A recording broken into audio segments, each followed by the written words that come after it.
Hello, everyone, and welcome to Lisa's List. I'm Lisa Patterson with Daniel Ravenel International Realty, Sotheby's here in Charleston, South Carolina. And I am joined by April Wood with the Historic Foundation today. Thanks, April, for joining me.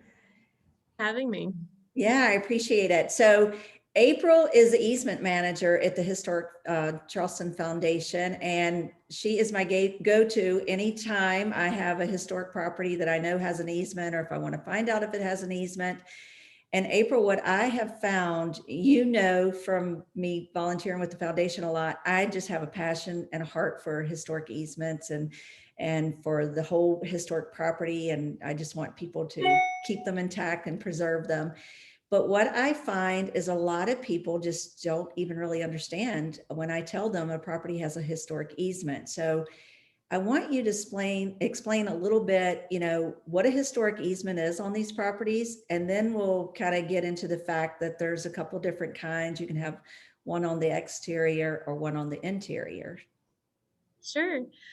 So Historic Charleston Foundation holds easements and covenants on many buildings in Charleston, about 385 historic structures in Charleston and in the Low Country. Some of them are plantations. In order to qualify to be an easement property, the property has to be individually listed on the National Register for Historic Places or considered a contributing property to the district. So it has to retain some of its historic character and historic features in order to qualify. And the easements are restrictions that are placed on the deed of the property that are binding in perpetuity. And the goal of our easement program is to protect these important properties from inappropriate changes or disrepair in perpetuity to keep the character of our historic city intact. Yeah, and I tell you, you guys have done an excellent job. I mean, that is what I tell people all the time when they start looking at these historic properties. All the things that draw them to Charleston and all the things that draw them to these properties, sometimes they want to change. I'm like, that's exactly what brought you here, and we need to keep this intact. So I'm a big supporter of these things going on. I know there's probably, I can't remember exactly what it is, about 40, 50, somewhere around there, properties that have an interior easement. And I know that is a big question because people think, oh, an interior easement, I can't have a good kitchen or a good bathroom, or I can't put an elevator in. But I know I've literally had you come and look at some properties before to try to figure out how we can work around that and get an elevator. So can you explain a little bit about the interior easement? So the interiors, we've got 51 interiors. And when people are considering donating an easement, I work with the donor to consider which rooms would be protected. We don't generally, or we really never protect bathrooms and kitchens because those areas usually aren't historic, and we don't want to be involved when people are making decisions about their kitchen cabinets and bathroom fixtures. So generally the interior covers the primary rooms, maybe the front two rooms and central staircase and some upper floor rooms, depending on how intact. Those spaces have to be pretty intact before they would qualify. And then we would identify the specific features within those rooms that are actually historic, that are protected, and primarily is to keep those features in the spaces and to prevent changes like maybe making an open floor plan with our historic buildings, so as to keep the character the same. So that's mainly, a lot of times it comes down to the flooring and the fireplace mantles, staircases, ceiling medallions. And I know there's some rooms, the original paneling, things like that. So I try to explain to my clients, don't get so nervous about that because it's not as bad as what you think it is. So. Right, we're not going to dictate people's decorations or their paint colors. It's really, that's their decisions. Right. I actually wish more people would do an interior easement because we go in some of these houses sometime once they've been renovated and they have just really stripped everything away. And I would love for people to understand that, people coming to Charleston, they want to buy something that has that Charleston charm. So a lot of times, In my business, once that is done to a house, it takes a little bit longer to get it sold because people are coming here to buy that Charleston charm, as we call it. There is also, for people that are thinking about giving an easement to the foundation, there's a tax credit for doing so. Can you explain a little bit about that?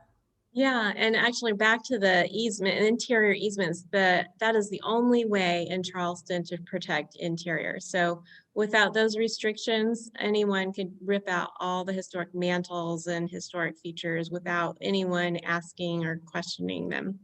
Regarding the tax deductions, it's a deduction on your federal income taxes that the donor will take based on the value of the easement donation. The person who donates the easement takes the deduction. Future buyers, future owners don't get the tax deduction, but it is an incentive by the federal government for people to protect their properties through easements. So let's go back a little bit to the easement. So let's say you have an exterior easement, and there's different things that that can entail. Can you explain a little bit? I mean, it could be where you can't change the paint color on that house, or you can't change certain things of the exterior, or, you know, sometimes I think when you're getting ready to do things to the garden, the foundation has to be contacted. So if you can explain a little bit about that. Right, so our easements, exterior easements cover, the IRS is involved, and the IRS requires the entire parcel to be protected. A lot of people think it's just the front facade. So it's the entire parcel, even parts that are not visible from the public right of way are under the purview of the easement. Things that are protected would be preventing people from removing historic wood windows and replacing them with synthetic material type windows, or maybe painting over a stucco finish that had been lime washed, because that's not a reversible change. So when we review any requests for alterations, we use the Secretary of the Interior Standards for Rehabilitation, which are national standards that we use and other cities use, and the Board of Architectural Review also uses these standards as a set of 10 guidelines that help us make decisions of what's appropriate and what's not appropriate for historic buildings. So the other thing that we run into a lot, and I see it a lot, and a lot of real estate agents do not catch it sometime, when you're selling a property that already has an easement. And depending on the date that easement was done, there could actually be a fee to the new buyer that goes to the foundation. So if you can explain that so everybody's clear on that. So most of our easements have a request, a first right of refusal. So that basically gives historic, it's a preservation tool, and it gives Historic Charleston Foundation to purchase the property at the contract price if we're concerned that the easement isn't strong enough and the potential buyer has some plans that would concern us about something that might happen on the property. We don't exercise that very often, but it is a good safety tool to have just in case. And then our easements that were donated after 2001 also have a transfer fee. That money goes into Historic Charleston Foundation's endowment for managing the easement program. And that is 1/4% of the sales price. And that is usually picked up by the closing attorneys. And that is something that is done during the closing process, but it's good for the buyer and the seller to be aware of that fee. Exactly, because I think it's happened before, and that I've heard stories of it. I've never had it happen to me, but I've heard stories of other agents like, oh my gosh, we got to the closing table and found this out, and my buyer was not prepared. And it's not that much money, really, if you think about it in the scheme of things. Well, 1% is pretty small. Yeah. In closing, you know, I'm a big fan of what you guys do and these easements. You know, I've always owned historic properties, and it's just, I want more people to care for them. That's just something I'm passionate about. And I really appreciate everything the foundation does. But In closing, can you just explain from the foundation standpoint how important it is for people to understand this and to really participate in it? Well, easements last in perpetuity. So the city changes. We are lucky to have a very strong Board of Architectural Review to protect our historic buildings, but we don't know, politics change, know how long, if priorities might change for the city, but the easements will stand in time. And we're also understanding that these houses that are protected are not museums. They're houses to be lived in. So we like to work with the homeowners who are generally excited about their historic house. And we think of ourselves as a resource to help people find the appropriate treatments for how to repair stucco or address failing mortar or the maintenance issues for their historic house. But without the easements, I think that a lot of houses might get changed and the character of the city as a whole would be degraded because there's less of a watch over what's happening to these historic buildings.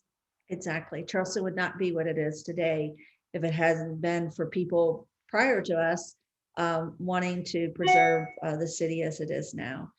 Well, I appreciate you joining us, and I appreciate everything that you do at the foundation and all the members there. And if anyone has any questions, I'm going to have April's information at the end of the video, and you can always contact the Charleston Historic Foundation. And the other thing, they have so many resources in other departments, and they have so many programs that you can attend. So make sure I'll have their website there, and you can go on their website and actually make sure to donate to the foundation and keep them going. So I appreciate it, April, and everyone, until next time on Lisa's List. Thank you. Thank you. So,